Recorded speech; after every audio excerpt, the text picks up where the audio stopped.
Hello again, and welcome to the Prince Magnum channel. I'm your host, Prince Magnum, and welcome to Two Sides of the Same Coin. It's been a while since we've done things like this, but basically, we're going to change the plugs in spirit. And for those of you who want to argue that it's too hard to change the spark plugs, I'm going to prove a point today. Time and time again, I like to prove points with these cars. All right, start the clock. And basically we're just going to use just a cheap socket wrench that my son gave me. Righty tighty, lefty loosey. Might help if I turn it right. You can tell I put those in there.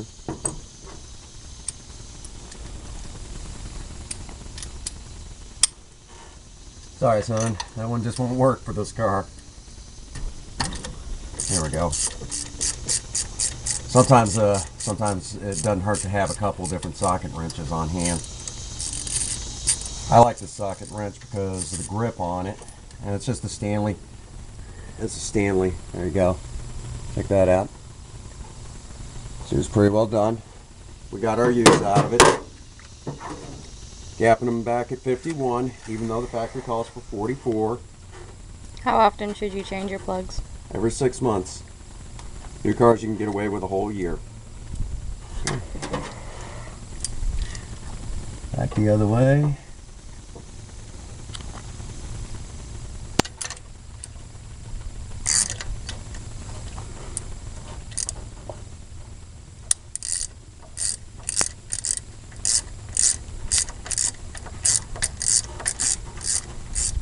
And I know we just did a video showing it on Vera, but I really didn't get to show you all how little time it actually takes.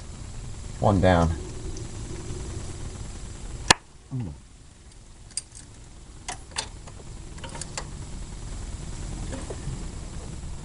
Just like the last video. Ow. And sometimes you gotta remove stuff, get it out of your way. That's okay. Take the lid off real quick.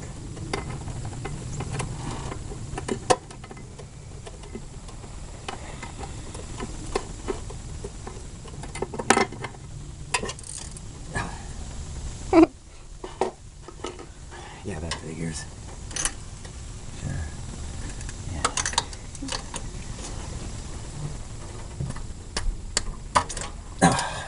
God. I'm telling you. It's a good thing. It's been a little while since we changed plugs. What, a few months? Basically. Hadn't been 6 months, but she did flood a couple of times. Yeah, because of the old setup on her.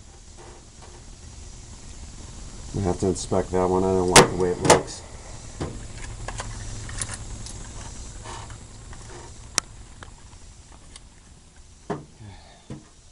New one.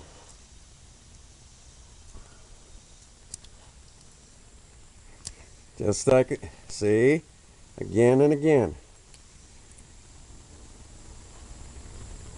That wasn't even gapped at 40.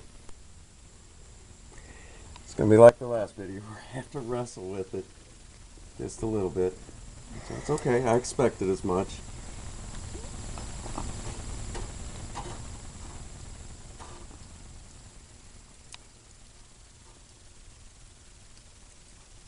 Whatever you do, don't fall for that whole thing. They're pre-gapped. You don't need to gap them. Sure? Are you sure? Let's check it. I've done that. And they're like, I thought they were pre-gapped. They were. Just because you know what to do to your car doesn't mean it's gonna always go smoothly. That's right. Could have said it better myself. Alright. And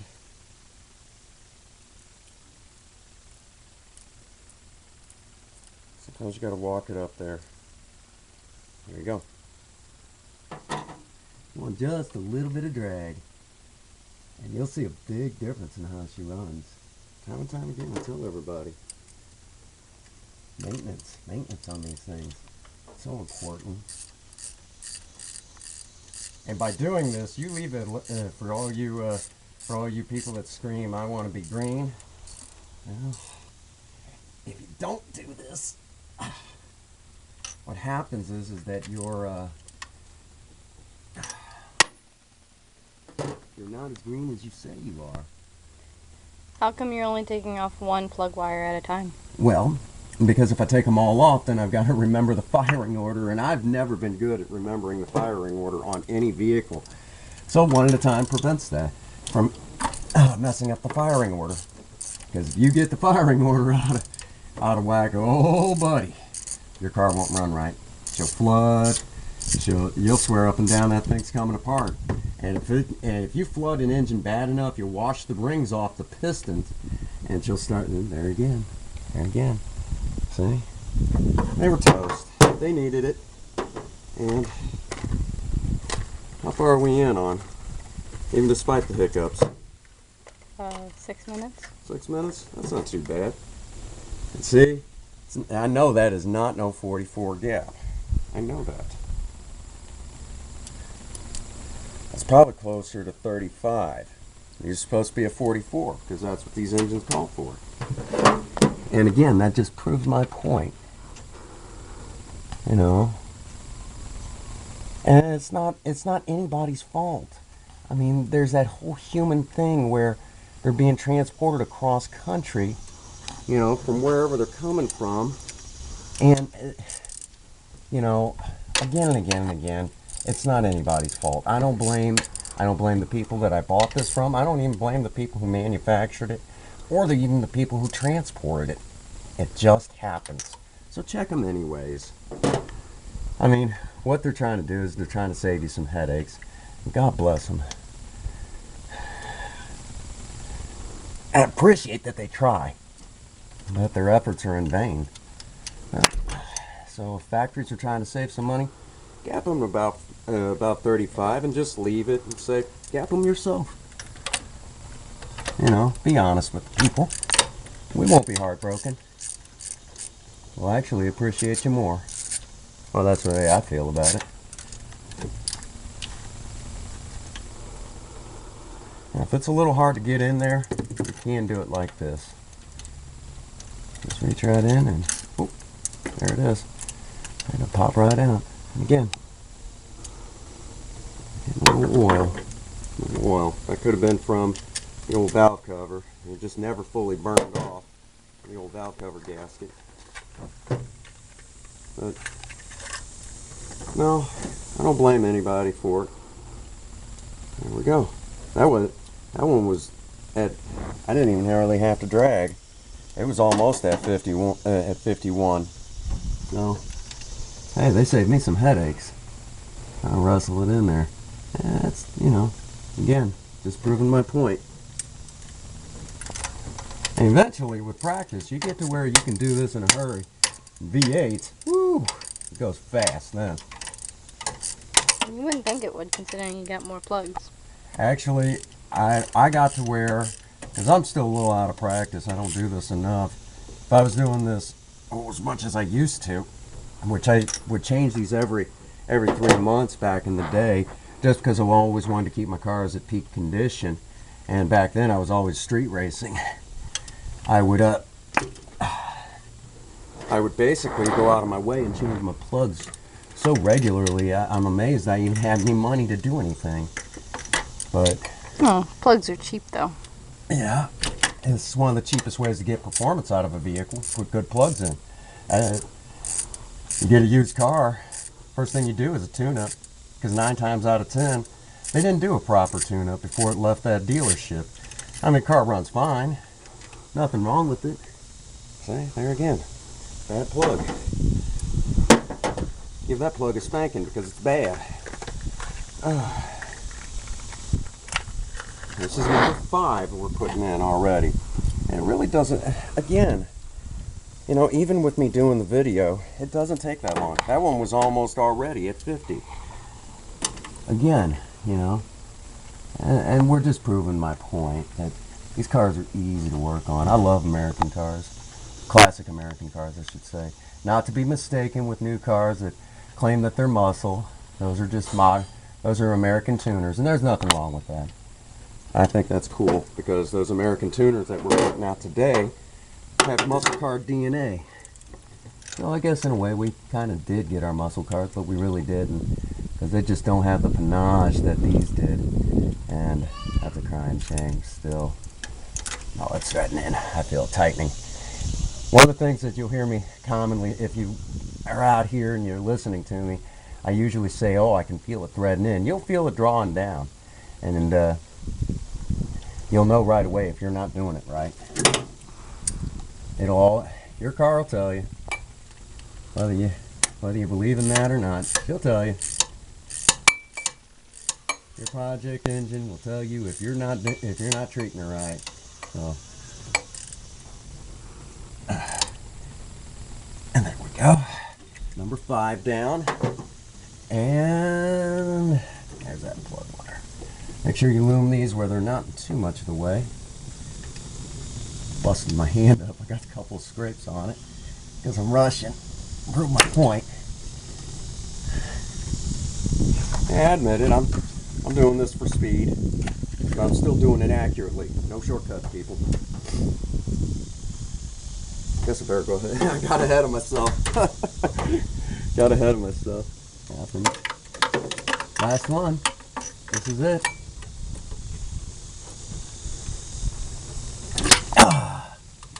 The thing I did it that way, it just snapped it off at the back. And it's okay if the plug breaks when you're taking it out, as long as you can still get the socket wrench on it and take it out. But if you're putting it back in, oh buddy, that's no good. I've had that happen, and I've had to reuse a plug or two because they broke on me. And what I mean by breaking is the ceramic there will crack. If that happens, it won't run right. And again, there it is. Okay, last plug, gapping it. You can tell I spilled some oil on it the other day, putting oil back in her. And see, there again, proves my point. That's not even close to 40. You can tell. And it's supposed to be at 45. And again and again and again, that's not anybody's fault, just how it is. So what I'll do is I'll put the feeler gauge in, kind of pry up gently, and then slide it in. And if you go too far, don't panic, because you could take your socket wrench and gently tap on it like that, and it'll get it right where you want it. So no big deal. There's a little secret.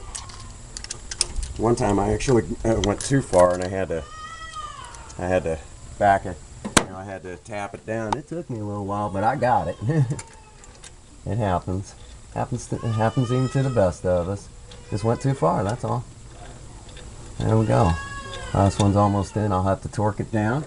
Make sure you put these back in good and tight, people, because if you don't, you're going to be losing compression. That happened with Vera, and she ran like crap. And if you watch that video, you understand what happened. You know, it isn't anybody's fault. It just happens. These cars were built to be tough. So you have to muscle them in.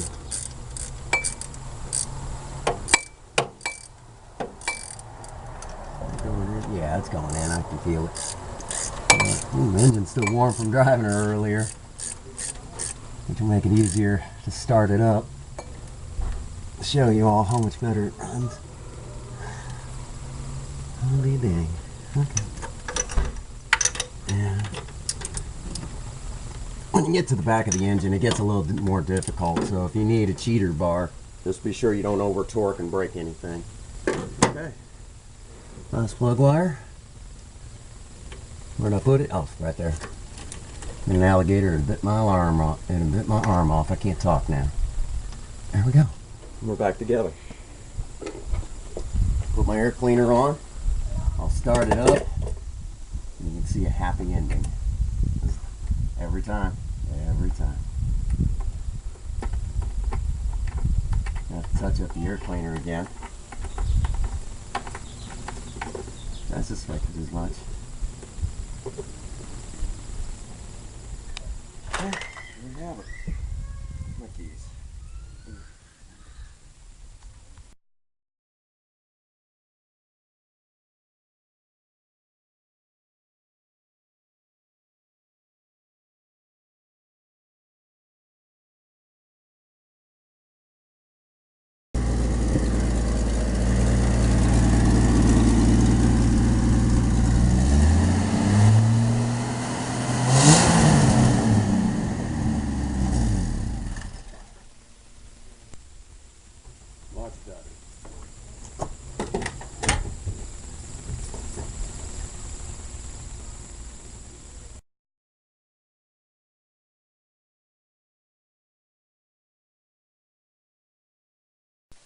Okay, I'm going to do something kind of ad-lib.